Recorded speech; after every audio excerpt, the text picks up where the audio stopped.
Ano kayang pakiramdam na maging mayaman? Yung hindi mo na kailangan pang gumising ng maaga para lang magkapera. Elmer, malilate ka na! Gumising ka na!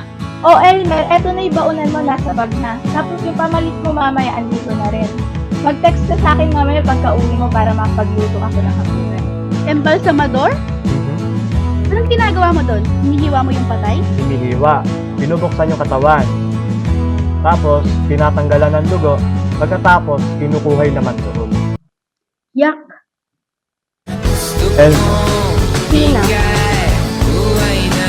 try mo rin mag-unwind kahit minsan, wala namang mawawala eh. ang saya pala maging masaya, no? Kuya, hindi ako pinayagan mag-promissory note.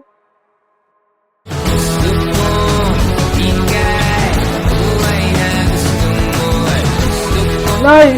Pagod na ako! Pagod na! Mali bang sarili ko naman ngayon? Kaya ko. Wala namang choice, eh.